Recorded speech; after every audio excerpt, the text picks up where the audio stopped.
तो आज के वीडियो में हम लोग एक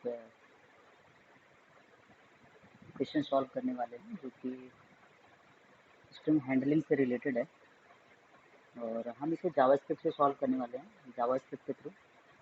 तो क्वेश्चन जो हमारा है वो ये क्वेश्चन है। इस क्वेश्चन को हम लोग थोड़ा सा प्रैक्टिकली होकर सोचेंगे। कॉपी करते हैं इसे हमने कॉपी किया और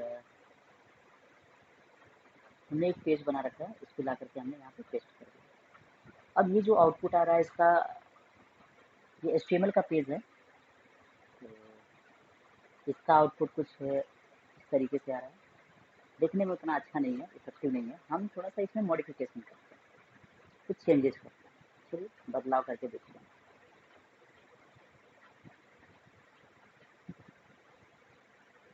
हमने एक H1 टैग लिया, H1 टैग, और इसके अंदर हम लिख देते हैं क्वेश्चन नंबर 5। धीरे धीरे हम इसकी सुंदरता बढ़ाएंगे। Question number 5। फिर दूसरा लेते हैं, इससे थोड़ा सा छोटा, H2, और इसके अंदर हम ये जो क्वेश्चन हमारा था इसको रख देते हैं, यहाँ से कट करके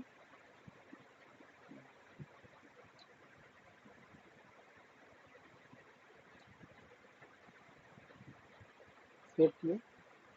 थोड़ा सा लुक अच्छा बना।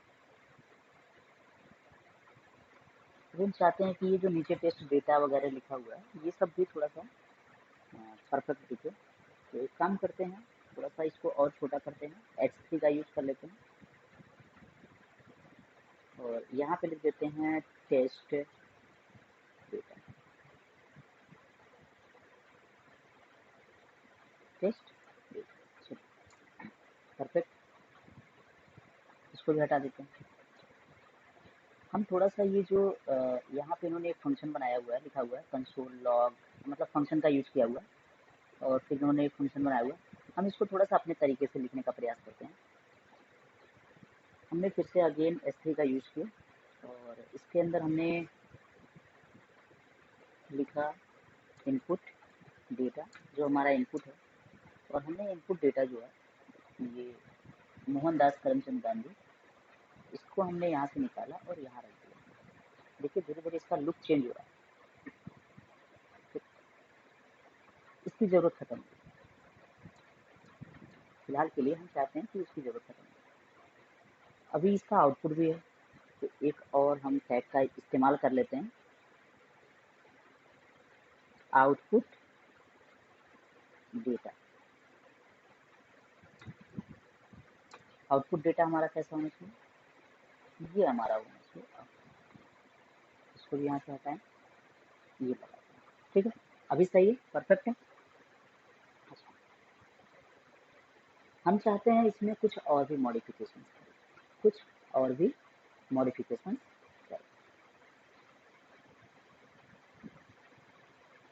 अब ये चीज़ें जो लिखी हुई हैं, हमने बनाया है, हम इसको थोड़ा सा ग्रुपिंग करते हैं, इसको ग्रुप करते हैं। एक डिव टैग लेते हैं, इस डिव के अंदर हम इन सभी कंटेंट को रखते हैं। इससे क्या होगा कि ये हमारे ग्रुप हो गए। यहाँ से हटा करके हमने इसको डिव के अंदर रखा, हमने थोड़ा सा ग्रुपिंग कर, दिखने के लिए तो वैसे ही दिख रहा है। देखें थोड़ा चेंज करके कुछ CSS वगैरह अप्लाई करें इस पर। तो अभी तो हमारे पास एक सिंगल डिव है, तो हम एलिमेंट सेलेक्टर का यूज करें और डिव पे अप्लाई करें। सबसे पहली चीज़ होती है कि हम बैकग्राउंड अप्लाई करें, बैकग्राउंड कलर, इसे पता तो चले कैसा दिख रहा है। हमने इसको एक्वामरीन कर, अभी कुछ दिखे। अगर हम इस पे अप्लाई कर दें इसका बॉर्डर, इसका हम बॉर्डर अप्लाई कर दें,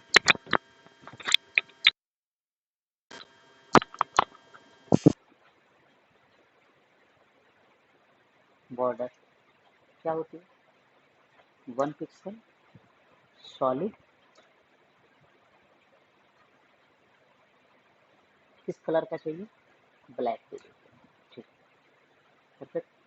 लेकिन अब एक चीज़ देखने के लिए मिल रहा है कि ये जितने भी इस div के कंटेंट हैं सब बॉर्डर से सटे हुए हैं। इसके लिए अगर हम इस div को पैडिंग दे दें, पैडिंग 10 पिक्सल की, थोड़ा गैप बन जाएगा इनके बीच में, कंटेंट और बॉर्डर के बीच में एक गैप हो जाएगी 10 पिक्सल, थोड़ा सा सुंदर लगे।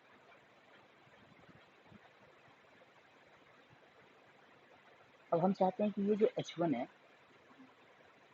इस पे भी अप्लाई, H1 ये कई है, अप्लाई करें, इनका भी बैकग्राउंड सेट करें, बैकग्राउंड कलर, और इनको हम अलाइज कर देंगे। देखिए, देखिए, अगर हम इसको भी पैडिंग दे दें तो क्या होगा? ये भी थोड़ा सा सुंदर हो जाएगा। अगर हम इसको भी बॉर्डर दे दें,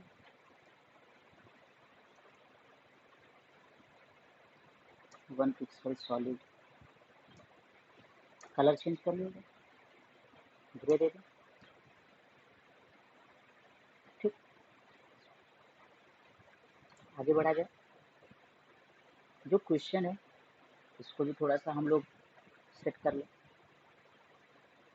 देखने में सुंदर लगेगा। तो क्वेश्चन हमारा H2 के अंदर है, H2 टैग के अंदर, इसका एक बैकग्राउंड कलर, इसका बॉर्डर 1 पिक्सल सॉलिड, ग्रीन दे दें, ग्रे,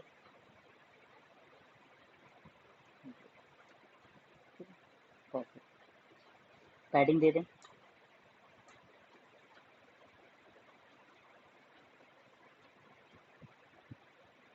अच्छा लग रहा है। बाकी बचे H3, डायरेक्ट H3 को भी अप्लाई कर देते हैं, CSS, इनका भी बैकग्राउंड दे, बैकग्राउंड कलर से एक्चुअली वो पता चलता है कि कहाँ पे है, कैसा है, काफ़ी कुछ। इसका हम बॉर्डर देना चाहते हैं दे, नहीं तो पैडिंग दे दें,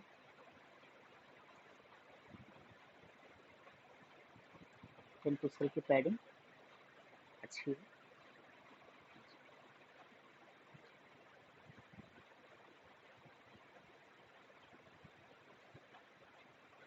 हम इन्हें भी चाहते हैं कि ये ग्रुप होकर के रखें, हम इनको भी ग्रुपिंग चाहते हैं, थोड़ा सा हमारा मन है कि हम इसको भी ग्रुप कर दें, तो हमने ग्रुप कर दिया।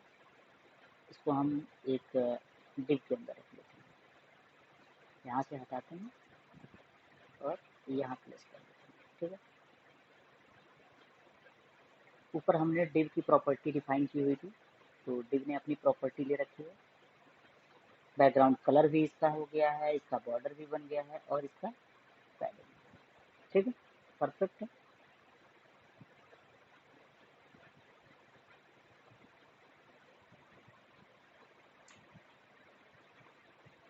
इसके बाद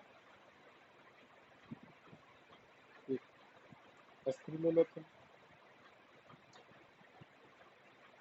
नीचे एक S3 बन गया।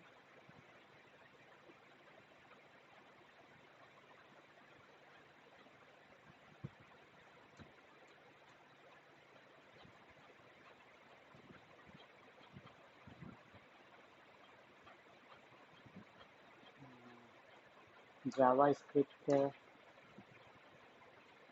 प्रोग्राम आउटपुट लिख लेते हैं इसको, प्रोग्राम आउटपुट, जो भी हमारे प्रोग्राम का आउटपुट आएगा उसको हम चाहेंगे कि यहाँ पे वो डिस्प्ले करे। एक और S3 लगा लेते हैं,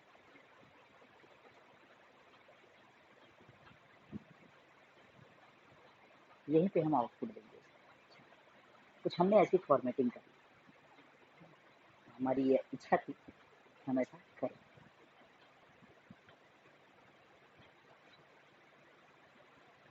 थोड़ा सा और चीज़ें हमारे मन में आ रहा है कि हम ये क्वेश्चन लिखा हुआ है, क्वेश्चन 5, ये सेंटर में आए,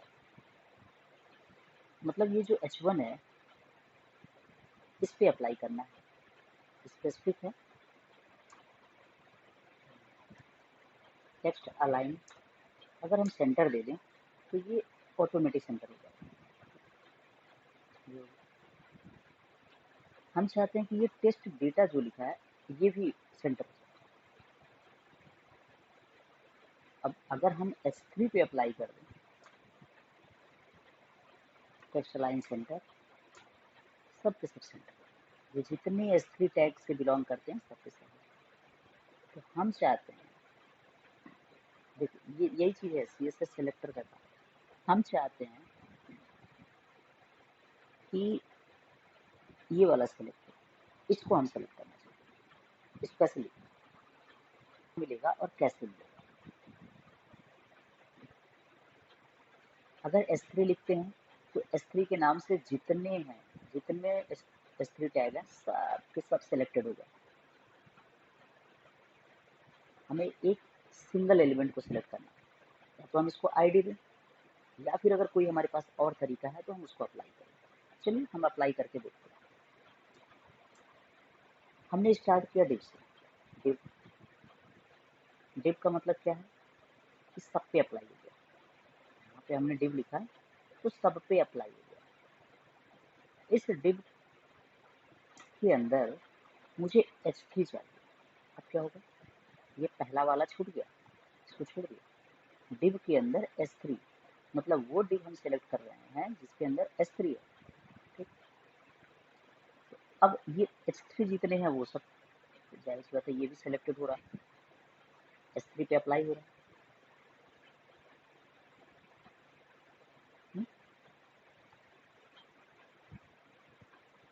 तो इसका फर्स्ट चाइल्ड, फर्स्ट जो फर्स्ट चाइल्ड था वो सेलेक्टेड हो गया, हो गया।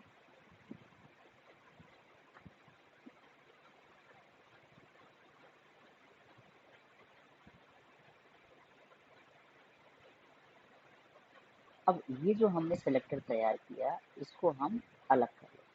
S3 तो पहले से थे, ये S3, और हमने एक नया सेलेक्टर तैयार किया जो स्पेसिफिक है,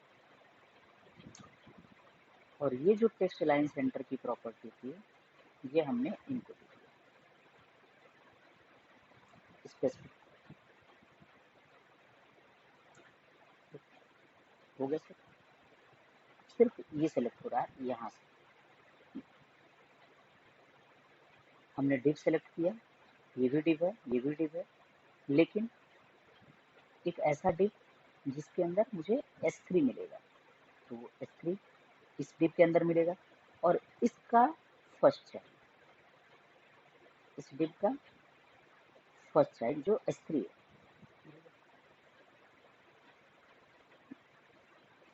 चलें अब हम लोग क्वेश्चन पे।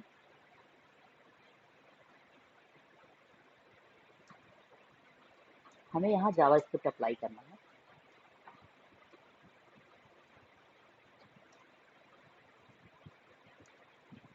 जावा स्क्रिप्ट कोड, यहाँ से हम स्टार्ट, इसके लिए स्क्रिप्ट टैग लगाएंगे।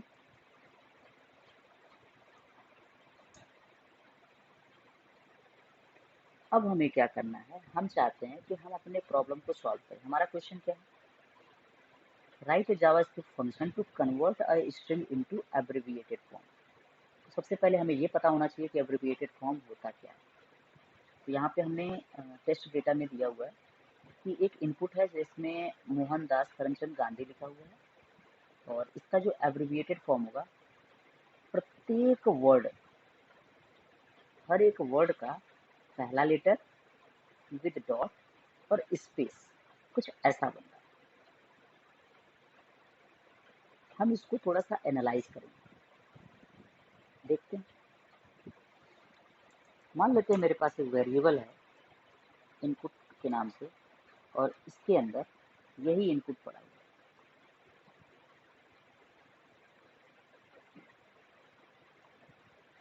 पेस्ट कर दें, सेव कर दें। इसके अकॉर्डिंग हमें एक आउटपुट मिलेगा,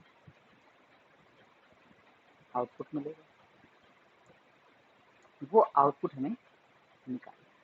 आउटपुट कैसा होना चाहिए? बिल्कुल इनकी तरह होना चाहिए। ठीक है,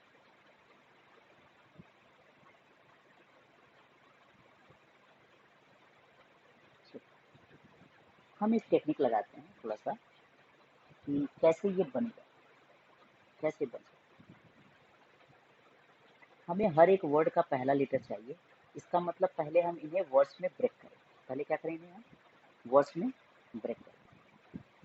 तो हमारे पास एक तरीका ये है कि अगर हम एक एरे क्रिएट करें, जो इनपुट है, अगर हम इसको स्प्लिट कर दें, क्या करें? स्प्लिट कर देते हैं सिंगल स्पेस, क्या बन जाएगा ये? अब इसको जरा हम आउटपुट देखते हैं। हम चाहते हैं कि यहाँ पे हमारे पास आउटपुट भी दिखता रहे कि क्या चल रहा है इसके साथ, वो सारी चीज़ें। तो इसके लिए ये जो S3 है, इसी को हमने बनाया हुआ है। इसी को हम यहाँ पे एक आईडी दे देते हैं। यूनिकली आइडेंटिफाई करने के लिए हम इसको आईडी दे देते हैं, आउटपुट। आउटपुट के नाम से हमने दे दिया। चलिए यहाँ पे पकड़ते हैं, document dot gate element by ID output dot inner text. इसके अंदर हम लोग टेक्स्ट रखना चाहेंगे, इनर टेक्स्ट। और वो कहाँ से आएगा? कहीं से भी कर सकते हैं। अभी हम फिलहाल देखना चाहते हैं कि ARR के अंदर क्या है।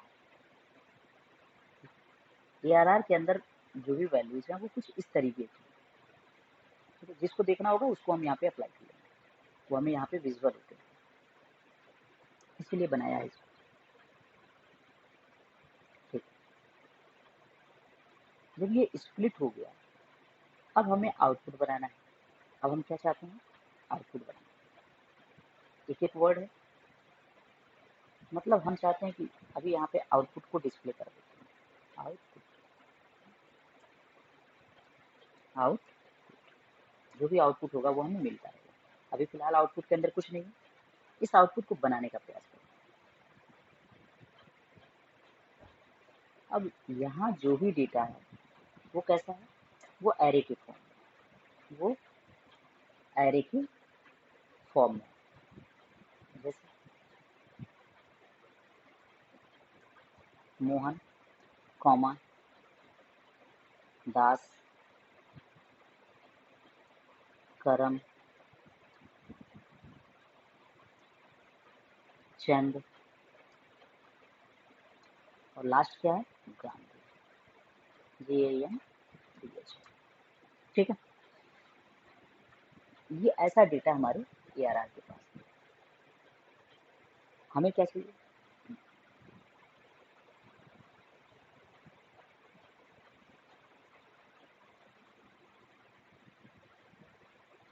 हमें मोहन का M चाहिए। मोहन कैसे मिलेगा? तो जो हमारे पास एरे है, इसके 0 इंडेक्स पर मोहन होगा। ठीक है, मिल गया, 0 इंडेक्स पर मोहन है। इसका हमें पहला कैरेक्टर चाहिए, मतलब 0 इंडेक्स का कैरेक्टर चाहिए। M मिल गया, मिल रहा है। डॉट भी चाहिए, डॉट भी लगा दिया। एक स्पेस भी चाहिए, स्पेस भी। ठीक है, परफेक्ट।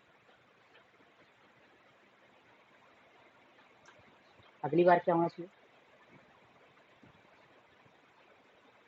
आउटपुट में क्या आना चाहिए? कि जो ये पुराना वाला डेटा है वो तो रहे ही, पुराना वाला रहे। तो पुराना वाला रहे, इसमें जुड़े, क्या जुड़े? Array of 1। अब इस बार मुझे दास चाहिए, दास मिला, जुड़ कर आ रहा। Dot char at, char at 0, इसका भी पहला लेटर मिला। फिर क्या जोड़ना चाहिए इसमें मुझे? डॉट के साथ स्पेस जोड़ देते हैं। परफेक्ट चल रहा। अगली बार क्या चाहिए, output equals to output plus जो एरे है इसके सेकंड इंडेक्स का एलिमेंट चाहिए, क्रम मिल रहा है, डॉट कैरेट इसका भी पहला लेटर चाहिए, मिल गया पहला लेटर,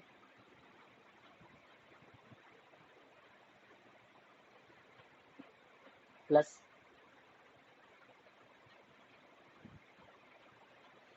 डॉट भी चाहिए, डॉट चाहिए, स्पेस चाहिए।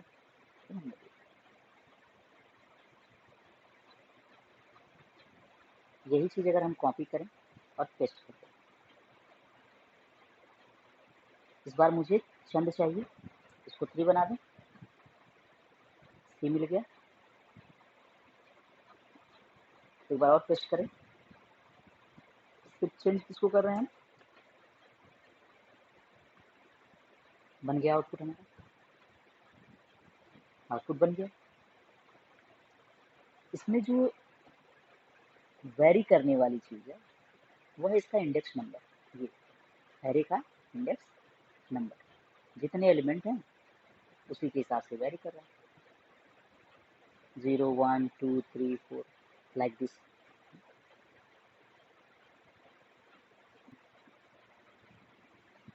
इसमें हमें एक चीज़ देखने के लिए मिल रहा होगा कि जो लास्ट वाला हमने एलिमेंट जोड़ा है इसके बाद डॉट के बाद स्पेस भी आ गया, क्या आ गया है, स्पेस भी आ गया। तो इस चीज़ को हम सुधार सकते हैं कि लास्ट में स्पेस ना आए। अगर हम कुछ ऐसा सोचें, इसको यहाँ से हटाएं और ये स्पेस जो पीछे लग रहा है, इस स्पेस को अगर हम हटाएं यहाँ से, इस स्पेस को हम यहाँ से क्या करें, हटाएं। कहाँ लगाएं, यहाँ लगा दें, पहले डी के पहले लगा दिया हमने स्पेस, ठीक है, डॉट और स्पेस। सेम यही कंसेप्ट यहाँ भी अप्लाई करें, इसको हटाएं, यहाँ लगाएं। अब इसकी ज़रूरत खत्म हो रही है,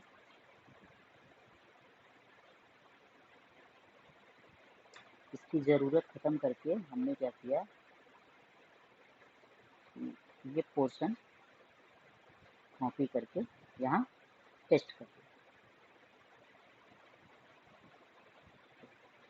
वही चीज़ यहाँ भी पेस्ट कर दें और लास्ट से ये स्पेस हटा दें यहाँ से इसको। अब क्या हो गया, एक लफड़ा हो गया, जी के लास्ट में स्पेस आना चाहिए था।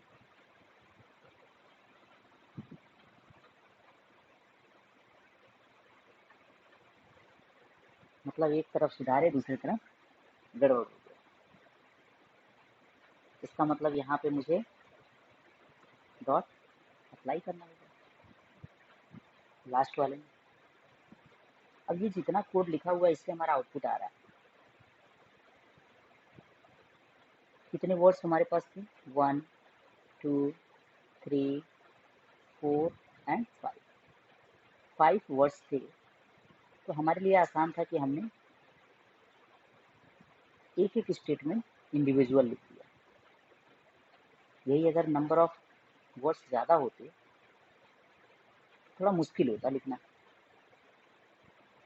तो यहाँ पे अब हमारा कंसेप्ट ये काम कर रहा है कि देखें कौन कौन सी चीज़ें हैं जो कांस्टेंट हैं, कौन कौन सी चीज़ें हैं जो वेरी कर रही हैं, उस हिसाब से इसको एडजस्ट करें।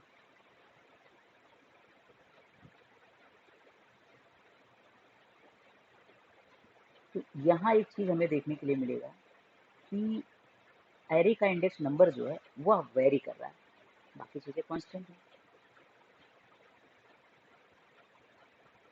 तो यहाँ एक लूप लगा देते हैं, इन चीज़ों को थोड़ी देर के लिए हम क्या करें, कमेंट कर दें।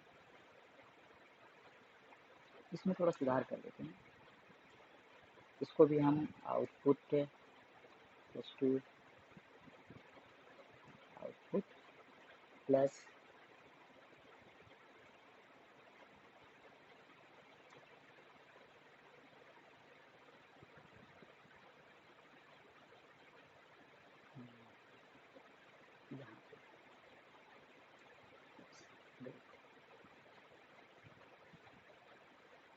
यहाँ पे समथिंग चेंज सही।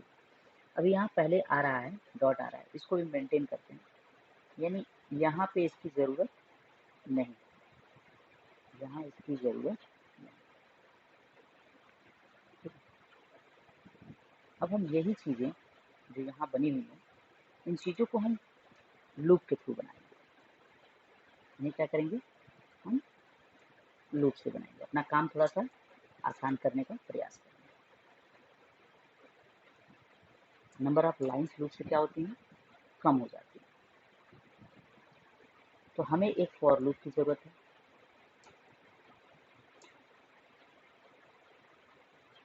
एक वेरिएबल चाहिए i equal to 0 semicolon i is less than, कहाँ तक चलना चाहिए, एरे की लेंथ जो है, एरे की लेंथ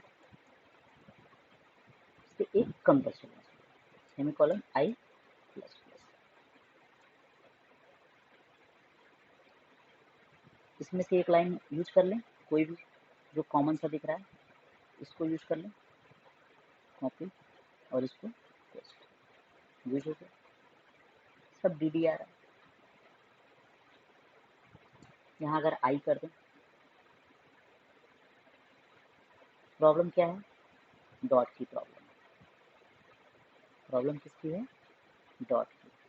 तो कैसे मैनेज करें, अब डॉट जो है वो लास्ट में लगाना है, डॉट कहाँ लगाना है, लास्ट में। पहला वाला डॉट पे डिपेंडेंट नहीं है, पहला वाला हमारा डॉट पे डिपेंडेंट नहीं है, तो कुछ हम ऐसा करें, आउटपुट इक्वल टू आउटपुट, क्योंकि पहला वाला जो है वो डॉट, जैसे पहला वाला जो पहले के बाद में डॉट लग रहा है, अच्छा स्पेस की प्रॉब्लम आई, सॉरी, इसको हम एक काम करते हैं, इनको हटा लेते हैं, ये हटा दिया,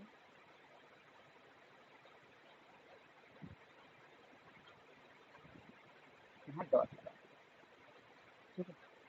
चलो, अभी आ रहा है बट बीच में स्पेस नहीं आ रहा, मेन चीज स्पेस की बात है। हम इसको थोड़ा सा और स्पेसिफिक कर सकते हैं, देखिए इफ अगर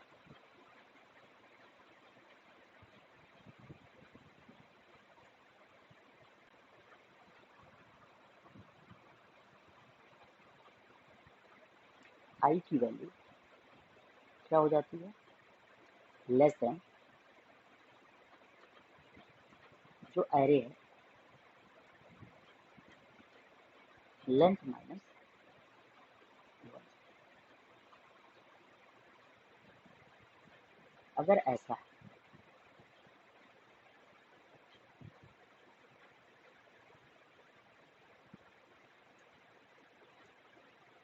मतलब 0 से लेकर के यहाँ से, जैसे ये एम डी के सी यहाँ तक की बात है,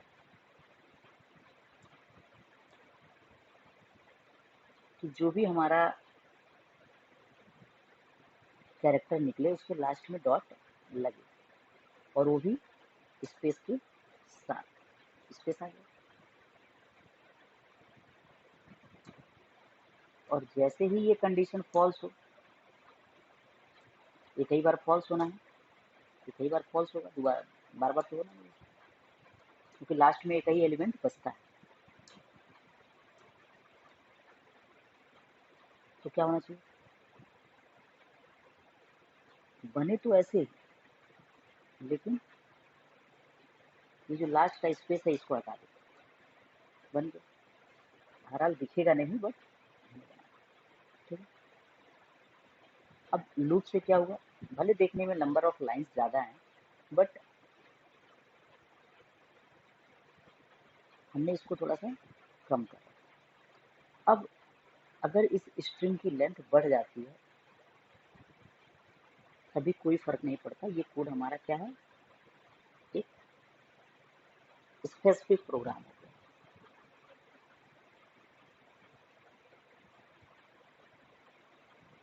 चलो थोड़ा सा और आगे बढ़े। हमारी इच्छा यह है कि जो हमने यहाँ इनपुट लिया है, जो हमने इनपुट रीड किया है, वो हमने डायरेक्ट दिया हुआ है यहाँ पे। हम इसे यहाँ से नहीं लेना चाहते हैं, हम यूजर से लेना चाहते हैं। क्या चाहते हैं, यूजर से लेना चाहते हैं,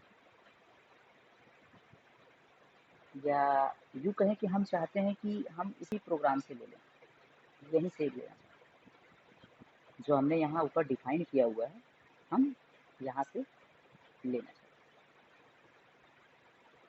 तो हमें इस S3 एलिमेंट को पकड़ना पड़ेगा, इसको एक आईडी दे दें। हमने इसको आईडी दे दिया इनपुट डेटा।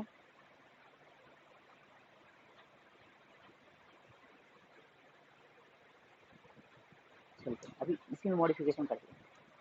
तो हम एक वेरिएबल बनाए इनपुट एलिमेंट के नाम से, इनपुट एलिमेंट के नाम से।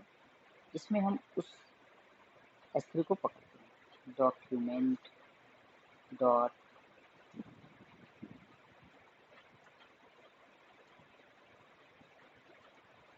Gate element by ID.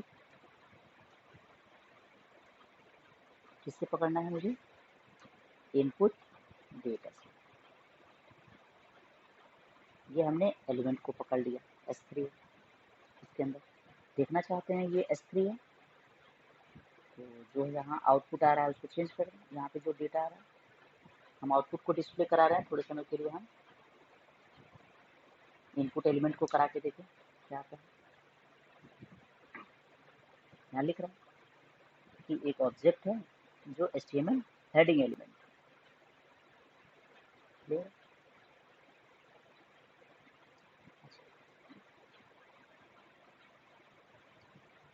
तो ये जिसकी आईडी है वही पकड़ रखा है, उसी एलिमेंट को हमने यहाँ पे पकड़ रखा। कौन सा है,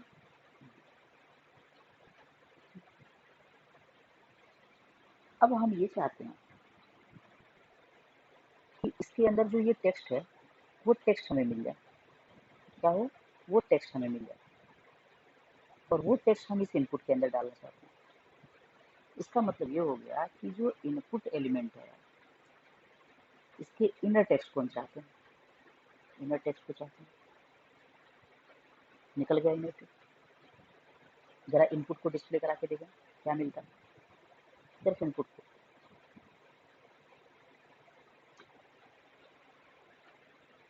मिल गया, जो हम चाहते थे वो हमें मिल गया, वो चीज़ें मिल गई जो इस HTML एलिमेंट के अंदर थी, टेक्स्ट के रूप में, वो डेटा हमें मिल गया। अब हम इस डेटा को फिल्टर करना चाहते हैं, इस डेटा में से हम सिर्फ इतना निकालना चाहते हैं। आखिर इतने की ही तो ज़रूरत है। तो जो हम इनपुट आए हुए हैं, तो इनपुट में हम चाहते हैं मॉडिफिकेशन करना। क्या चाहते हैं, मॉडिफिकेशन करना। क्योंकि अभी फिलहाल के लिए जो हमें मिल रहा है वो क्या मिल रहा है, input data colon double quote, इस तरीके से मिल रहा है। हमें सिर्फ ये चाहिए। तो यहाँ से लेकर यहाँ तक क्या है, एक सब स्ट्रिंग है, हमें सब स्ट्रिंग चाहिए। मिले क्या चाहिए हमें, सब स्ट्रिंग चाहिए। इसका मतलब इस इनपुट के अंदर क्या रखना चाहिए हमें, जो यहाँ है, जो इसके अंदर है, यहाँ इनपुट डॉट इसी का सब स्ट्रिंग निकालना चाहते हैं, इसी का सब स्ट्रिंग निकालना।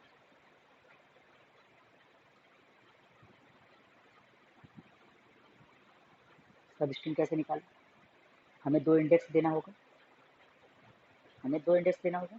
अगर हमने 0 दिया कॉमा 10 दिया तो ये क्या देगा, सिर्फ इनपुट डेटा, मतलब इस इनपुट के अंदर, इसीलिए हमें यहाँ पे इसको डिस्प्ले के लिए दे रखा है ताकि हमें पता चले कि क्या मिल रहा है। अगर हमने इसको 15 दिया,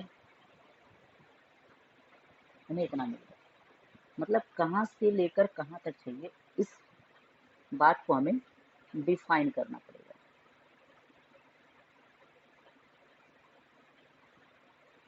क्लियर है? तो चलते हैं, देखते हैं इसको थोड़ा सा एनालाइज करें। हमें क्या चाहिए, इस m का इंडेक्स चाहिए, m का इंडेक्स चाहिए, मतलब फर्स्ट इंडेक्स, मतलब यहाँ पे दो चीज़ें चाहिए, फर्स्ट इंडेक्स और फर्स्ट या स्टार्ट कह सकते हैं इसको, स्टार्ट कह सकते हैं, स्टार्ट इंडेक्स और एंड इंडेक्स, एंड इंडेक्स, ये दो डेटा चाहिए जो यहाँ देंगे, उसके हिसाब से ये काम करेगा। तो वेरिएबल बना लेते हैं, एक वेरिएबल बनाए स्टार्ट इंडेक्स के नाम से। स्टार्ट इंडेक्स कैसे निकलेगा, तो हमें क्या चाहिए कि जो ये इनपुट डेटा लिखा हुआ है ये पूरा का पूरा है, यही तो है, इसी को तो हम फिल्टर कर रहे हैं। इसमें से ये जो डबल इन्वर्टेड कॉमा है इसके बाद से स्टार्ट हो रहा है, तो हमें इंडेक्स नंबर पता कर सकते हैं। तो जो इनपुट है हमारे पास है, इनपुट डॉट इंडेक्स ऑफ का यूज करें, किसका इंडेक्स चाहिए हमें, डबल, ओके, इसका इंडेक्स मुझे मिल जाएगा, एंड इंडेक्स भी चाहिए हमें। अब इसकी वैल्यू जो कैलकुलेट होके आई होगी वो क्या आई होगी, ये करके देख सकते हैं यहाँ से, 0 1 2 3 4 5 6 7 8 9 10 11 12 13 मिला है, मुझे यहाँ 14 की ज़रूरत है, तो +1 कर दें, क्या कर दें, +1 कर दें, इसको +1 कर दें, अभी मुझे क्या होगा, 14 मिलेगा। एंड इंडेक्स भी चाहिए, एंड इंडेक्स इनपुट डॉट, इसी इनपुट से हमें ये लास्ट वाला जो लास्ट में है ना डबल इनपुट कॉमा, इसको चाहिए हमें। तो लास्ट इंडेक्स ऑफ के नाम से एक फंक्शन है, डबल कोड देखें, अगर हम चाहते हैं सिंगल कोड का यूज ना करें और हम डबल कोड का ही यूज करना चाहते हैं, तो हमें स्लैश डबल कोड कुछ इस तरीके से लिखना पड़ेगा, एस्केप कैरेक्टर का यूज। देखिए यहाँ पे अपने आप मोहनदास करमचंद गांधी इन्होंने एक्सेप्ट कर लिया, जैसे इंडेक्स नंबर मैच किया, मतलब मुझे इस इनपुट के अंदर क्या मिल रहा है, मोहनदास करमचंद गांधी मिल रहा है, और ये किस में कन्वर्ट हो रहा है, एरे में कन्वर्ट हो रहा है। फिर इसका आउटपुट बनेगा, जो आउटपुट बनेगा उसको हम यहाँ पे डिस्प्ले करा सकते हैं, देख सकते हैं आउटपुट तैयार हो गया। तो हमने क्या किया, हमने इसी HTML एलिमेंट से ही क्वेश्चन को हमने रीड कर लिया, इसको हमने मॉडिफाई कर दिया, ठीक है, समझ में आया। फिर मिलते हैं नेक्स्ट वीडियो।